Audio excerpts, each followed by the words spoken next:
রাজ্য বাজেট পেশ করার পর আজ ফের রাজ্যবাসীর জন্য আবারও একের পর এক জনদরদি প্রকল্পের ঘোষণা করে দিলেন মুখ্যমন্ত্রী মমতা বন্দ্যোপাধ্যায়। বাড়ছে লক্ষ্মীর ভাণ্ডার। বাজেটে ঘোষণা করা না হলেও এবার লক্ষ্মীর ভাণ্ডার এবং মহার্ঘ ভাতার বকেয়া টাকা বাড়িয়ে দেওয়ার ঘোষণা করলেন মুখ্যমন্ত্রী। শুধু তাই নয়, সঙ্গে সঙ্গে গরমকাল পড়ার আগেই বিদ্যুতের দাম এক ধাক্কায় প্রচুর টাকা কমিয়ে দেওয়ার ঘোষণা করলেন মুখ্যমন্ত্রী। সাথে আরও এক নতুন প্রকল্পে মাসে 1000 টাকা, ঘাটাল মাস্টার প্ল্যান থেকে শুরু করে সরকারি কর্মচারীদের জন্য রয়েছে আরও একের পর এক বিরাট সুখবর। এইদিকে রাজ্যের বেকারদের চাকরি থেকে শুরু করে জঙ্গলমহলে সুন্দরী কর্মনগরী প্রকল্প, এমনকি মানুষের উন্নয়নের কথা ভেবে, সাধারণ মানুষের কথা ভেবে, মানুষের রুটি রুজির কথা ভেবে আবারও একের পর এক জনদরদি ঘোষণা মমতার। বাংলার বাড়ি প্রকল্পে ঘর থেকে শুরু করে প্রান্তিক চাষি, গ্রামীণ মানুষ, ঘরের ছোট ছোট মেয়ে ভাই বোনেরা সকলের জন্য মোট 94টি প্রকল্পে দারুণ সুখবর ঘোষণা করলেন মুখ্যমন্ত্রী। তো আজকের ঘোষণার ফলে ঠিক কোন কোন ক্ষেত্রে আপনি লাভবান হতে চলেছেন, প্রত্যেকটি প্রকল্পের সুবিধা সরাসরি আপনি কিভাবে পাবেন, কবে থেকে পাবেন, সমস্ত কিছুই আমরা আজকের এই ভিডিওতে বিস্তারিতভাবে জেনে নেব। আর এই ভিডিওটি শুরু করার পূর্বে আপনাদের কাছে ছোট্ট একটা রিকোয়েস্ট, অবশ্যই এই ভিডিওটিতে এক্ষুনি একটা লাইক করে দেবেন এবং জনস্বার্থে ভিডিওটিকে দেখার পর প্রচুর পরিমাণে শেয়ার করে দেবেন। এবং আপনি মমতা সরকারের এবারের বাজেটে কোন কোন জিনিসের দাম কমলে অত্যন্ত খুশি হতেন, অবশ্যই কমেন্ট বক্সে লিখে জানিয়ে দেবেন। তো দেখুন, আজকের প্রথম খবরেই বলা হচ্ছে 26-এর নির্বাচনের আগে আরও মহার্ঘ ভাতার ইঙ্গিত মুখ্যমন্ত্রীর। তো বিস্তারিতভাবে বলা হয়েছে, বকেয়া 34-এর জায়গায় মাত্র 4% মহার্ঘ ভাতা ঘোষণা করে বিপুল সমালোচনার মুখে পড়েছে রাজ্য সরকার। সেটা হাড়ে হাড়ে টের পেয়েছেন মুখ্যমন্ত্রী। তাই আগে ভাগেই আরও মহার্ঘ ভাতার ইঙ্গিত দিয়ে রাখলেন মুখ্যমন্ত্রী। রাজ্য বাজেট পেশের পরেই সাংবাদিকদের জানিয়েছেন, কেন্দ্রীয় সরকার শুধু প্রতিশ্রুতি দেয়, ভোট মিটলেও সেগুলি করা হয় না, ভোটের দিকে তাকিয়ে বাজেট করে না, সীমিত ক্ষমতার মধ্যে থেকে সার্বিক উন্নয়নের কাজ করা হচ্ছে। অন্যদিকে ডিএ নিয়ে মুখ্যমন্ত্রী বলেছেন, যতটা সম্ভব করা হয়েছে, তবে কেন্দ্রের সঙ্গে রাজ্যের সার্ভিস রুল আলাদা, পে কমিশনের টাকাটাও রাজ্য দেয় বলে দাবি করেছেন মুখ্যমন্ত্রী। শুধু তাই নয়, তার কথায় এবার যে শেষ তা তো নয়, অবস্থা অনুযায়ী আগামী দিনেও ফের দেওয়া হবে মন্তব্য করেছেন মুখ্যমন্ত্রী। ভোট যে বড় বালাই, তাই 2026-এর ভোটের আগে আরও একবার মহার্ঘ ভাতা ঘোষণা হতে চলেছে বলেই অনেকের ধারণা। বিধানসভা ভোটের আগে রাজ্য সরকারি কর্মীদের মন পাওয়ার চেষ্টা। 4% বাড়ানো হলো ডিএ ওরফে মহার্ঘ ভাতা। ডিএ বেড়ে হলো 18%। 2025 সালের 1 এপ্রিল থেকে কার্যকর হবে নতুন হারে ডিএ। রাজ্যের বাজেটে ডিএ বাড়ানোর প্রস্তাব রাখলেন অর্থমন্ত্রী চন্দ্রিমা ভট্টাচার্য। তাই নাগরিক মহলের ধারণা, এই বছর নভেম্বর ডিসেম্বরে আরও একবার ঘোষণা হতে চলেছে আরও কিছুটা মহার্ঘ ভাতা। রাজ্য সরকারি কর্মচারী এবং তাদের পরিবারের মানুষদের ধরলে সংখ্যাটা নিতান্ত কম নয়। তাই আর একবার মহার্ঘ ভাতা ঘোষণা না করে উপায় নেই মুখ্যমন্ত্রীর। এছাড়াও আজকের আরও একটি বড় খবরে বলা হয়েছে, কমে যাবে অনেকটাই বিদ্যুতের দাম। সিএসসিকেও মমতার বার্তা, গরমকালের আগেই স্বস্তি। তো সামনেই গরমকাল, আর গরমকাল আসা মানে প্রবল বিদ্যুতের চাহিদা। এর ফলে ঘন ঘন লোডশেডিং। গত কয়েক বছরে এতই অভ্যস্ত হয়ে উঠেছেন কার্যত বাংলার মানুষ। এই অবস্থায় বড় উদ্যোগের কথা জানালেন মুখ্যমন্ত্রী মমতা বন্দ্যোপাধ্যায়। আগামী প্রজন্ম যাতে 100 বছরে এই কষ্ট ভোগ না করে, সেই দিকে তাকিয়ে বড় সমাধান হতে চলেছে দেউচা পাচামি।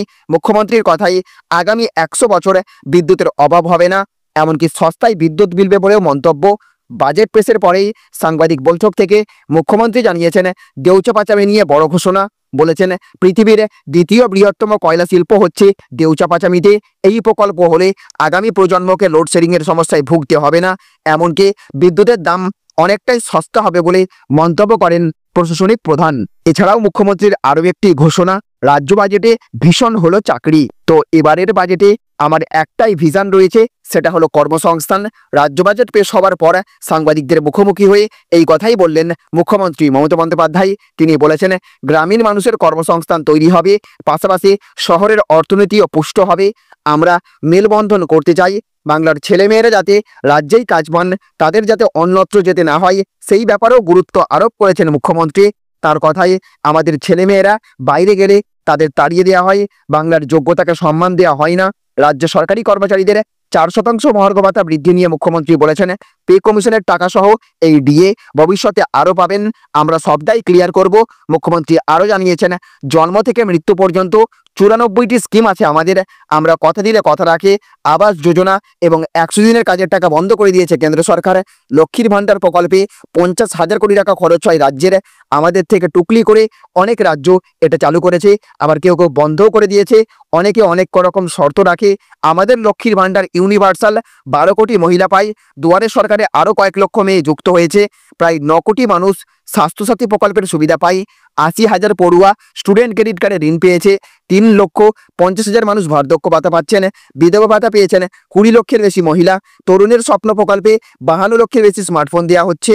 এছাড়া আমরা বই পোশাক দিই একদম বিনামূল্যে, 18 কোটি পড়ুয়া এতে উপকৃত হয়, 68,000 মানুষকে কৃষি পেনশন দেওয়া হচ্ছে, 1,30,00,000 মানুষ চাকরি করছে এমএসএমইতে।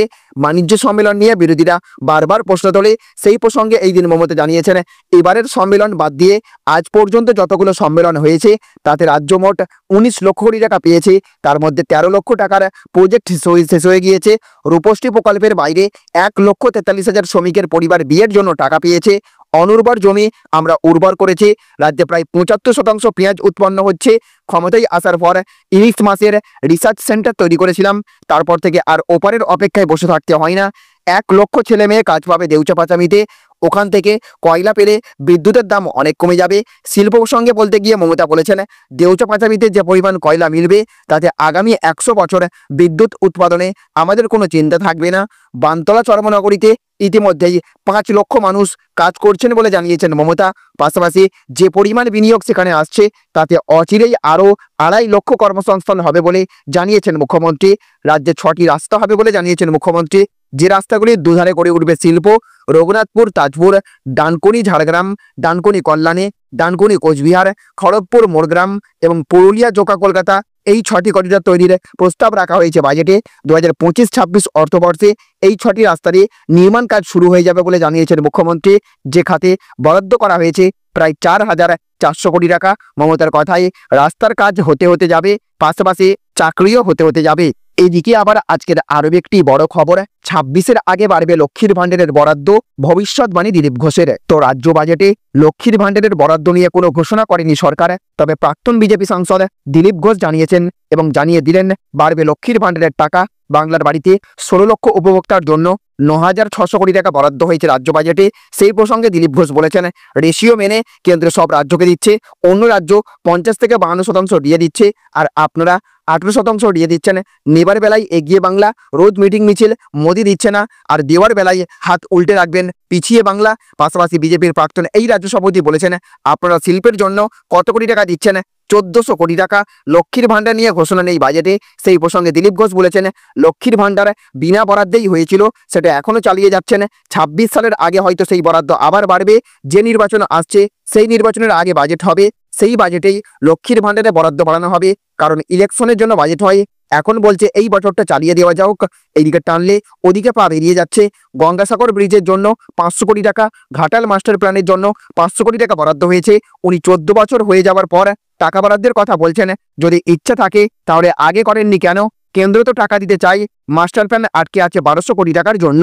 এদিকে আবার বলা হচ্ছে, লক্ষ্মীর ভান্ডারের সঙ্গেই চালু হলো নয়া ভাতা, মিলবে আরও 1000 টাকা, আজই করুন আবেদন। তো রাজ্যের মহিলাদের উদ্দেশ্যে এক বিশাল বড় সুসংবাদ শোনালেন মুখ্যমন্ত্রী মমতা বন্দ্যোপাধ্যায়। এবার থেকে লক্ষ্মীর ভান্ডার প্রকল্পের টাকা তো দেওয়া হবেই, তার সাথে আরও অতিরিক্ত 1000 টাকা দেবে পশ্চিমবঙ্গ সরকার। কিভাবে পাবেন, দুর্দান্ত খবর দিলেন মমতা বন্দ্যোপাধ্যায়। রাজ্যের মহিলাদের মুখে ফুটলো হাসি। ঠিক কি জানিয়েছেন মমতা বন্দ্যোপাধ্যায়? নয়া প্রকল্প সম্পর্কে রাজ্যবাসীকে জানিয়েছেন তিনি। জানা গিয়েছে, এবার থেকে লক্ষ্মীর ভান্ডার প্রকল্পের টাকা তো দেওয়া হবেই, তার সাথে আরও অতিরিক্ত 1000 টাকা করে এই রাজ্যের মহিলাদের দেবে পশ্চিমবঙ্গ সরকার। মমতা জানিয়েছেন, এতদিন পর্যন্ত কেবলমাত্র লক্ষ্মীর ভান্ডার নামক প্রকল্পের মাধ্যমে বাংলার সাধারণ শ্রেণীর মহিলাদের প্রতি মাসে 1000 টাকা করে এবং সংরক্ষিত শ্রেণীর মহিলাদের প্রতি মাসে 1200 টাকা করে দেওয়া হতো। তবে এবার থেকে লক্ষ্মীর ভান্ডার প্রকল্পের টাকা তো দেওয়া হবেই, উপরন্তু তার সাথে আরও অতিরিক্ত 1000 টাকা করে এই রাজ্যের মহিলাদের দেবে পশ্চিমবঙ্গ সরকার। চলুন জেনে নেওয়া যাক রাজ্য সরকারের এই বিশেষ প্রকল্পের নাম কি। এই প্রকল্পের টাকা পেতে হলে কিভাবে আবেদন করতে হবে, কতদিনের মধ্যে আবেদন করতে হবে, কবে থেকে এই টাকা পাওয়া যাবে, রাজ্যের বয়স্ক মানুষদের জীবন নির্বাহ সুষ্ঠু করতে নয়া প্রকল্প মমতার। পশ্চিমবঙ্গ সরকারের পক্ষ থেকে রাজ্যের 60 বছর বা তার বেশি বয়সী প্রবীণ নাগরিকদের জন্য একটি বিশেষ প্রকল্প চালু করা হয়েছে, যার নাম দেওয়া হয়েছে বার্ধক্য ভাতা প্রকল্প। এই প্রকল্পের আওতায় আমাদের রাজ্যের 60 বছর বয়সী বা 60 বছরের ঊর্ধ্বের প্রবীণ নাগরিকদের প্রতি মাসে 1000 টাকা করে পেনশন দেওয়া হয়। এই প্রকল্পের আওতায় থাকা প্রবীণ নাগরিকদের প্রতি মাসে মাসে 1000 টাকা করে মাসিক পেনশন দেওয়া হয়, যা রাজ্য সরকারের পক্ষ থেকে সরাসরি তাদের ব্যাংকের অ্যাকাউন্টে জমা করে দেওয়া হয়। তাহলে ফ্রেন্ডস, বুঝতে পারলেন আগামী বিধানসভা ভোটকে পাখির চোখ করে মুখ্যমন্ত্রী মমতা বন্দ্যোপাধ্যায় এই বাজেট সাজালেও সাধারণ মানুষের সবচেয়ে জল্পনাযুক্ত লক্ষ্মীর ভাণ্ডার প্রকল্পের টাকা এখন না বাড়িয়ে কিছুটা মাস্টার স্ট্রোক দিয়েছেন মুখ্যমন্ত্রী। ভোটের মুখে এই লক্ষ্মীর ভাণ্ডার প্রকল্পের টাকা আরও বাড়িয়ে দিতে পারেন এমনটাই মনে করা হচ্ছে। এমনকি দিলীপ ঘোষও এমনই আশঙ্কা করেছেন। তবে অর্থমন্ত্রী বাজেট পেশ করার পর মুখ্যমন্ত্রী জানিয়েছেন বিদ্যুতের দাম গরমকালের আগেই অনেকটা কমে যাবে, যার ফলে সাধারণ মানুষ অত্যন্ত উপকৃত হবেন বিদ্যুৎ ব্যবহারের ক্ষেত্রে। এই বাজেটে সবচেয়ে বেশি জোর দেওয়া হয়েছে কর্মসংস্থানের ওপর, এমনটাই দাবি করেছেন মুখ্যমন্ত্রী। যে সমস্ত খাতে বরাদ্দ বাড়ানো হয়েছে সেই সমস্ত দপ্তরে নতুন করে কর্মসংস্থান তৈরি হবার ঘোষণা করেছেন মুখ্যমন্ত্রী। এই বাজেটে সবচেয়ে বেশি নজর দিয়েছেন গ্রাম বাংলার দিকে, বিশেষভাবে নজর দেওয়া হয়েছে জঙ্গলমহলে। লক্ষ্মীর ভাণ্ডার প্রকল্পের টাকা বাড়ানো না হলেও বিভিন্ন সামাজিক প্রকল্পে অর্থ বরাদ্দের মাধ্যমে প্রত্যক্ষভাবে সাধারণ মানুষের, গ্রাম বাংলার গরিব মধ্যবিত্ত শ্রেণীর মানুষের জন্য চিন্তা করেছেন এইবারের বাজেটে। যারা আবাস যোজনার লিস্টে নাম থাকা সত্ত্বেও এখনো পর্যন্ত ঘর পায়নি এবং নতুন করে যারা প্রকৃত যোগ্য ব্যক্তি হিসেবে আবাস যোজনাতে আবেদন করতে চান, তাদের জন্য নতুন করে বাংলার বাড়ি প্রকল্পের আওতায় টাকা বাড়ানোর বরাদ্দ ঘোষণা থেকে শুরু করে রাজ্যের সমস্ত সরকারি কর্মচারীদের মহার্ঘ ভাতা আস্তে আস্তে পুরোটা ক্লিয়ার করে দেবেন বলে আশ্বাস দিয়েছেন মুখ্যমন্ত্রী। বাজেটের পরেই মুখ্যমন্ত্রী মমতা বন্দ্যোপাধ্যায় বিরাট বড় সুখবর দিয়ে আশ্বাস দিয়ে দিলেন তাদের পুরো মহার্ঘ ভাতা মিটিয়ে দেওয়া হবে। মাদ্রাসার শিক্ষার ক্ষেত্রে উল্লেখযোগ্যভাবে নজর দিয়েছেন মুখ্যমন্ত্রী। তো ফ্রেন্ডস, মমতা সরকারের এবারের বাজেটে কতটা জনদরদী সিদ্ধান্ত নেওয়া হলো, এই বাজেট আপনার কেমন লাগলো অবশ্যই আপনি কমেন্ট বক্সে লিখে জানিয়ে দেবেন। তো ফ্রেন্ডস, এই ছিল আজকের কয়েকটি গুরুত্বপূর্ণ আপডেট। এই ভিডিওটি আপনাদের যদি ভালো লেগে থাকে তাহলে অবশ্যই ভিডিওটিতে একটা লাইক করবেন এবং অবশ্যই ভিডিওটিকে রাজ্যের সমস্ত মানুষের কাছে শেয়ার করে সকলকে জানার সুযোগ করে দেবেন। ভালো থাকবেন, সুস্থ থাকবেন। Thank you friends, thank you for watching.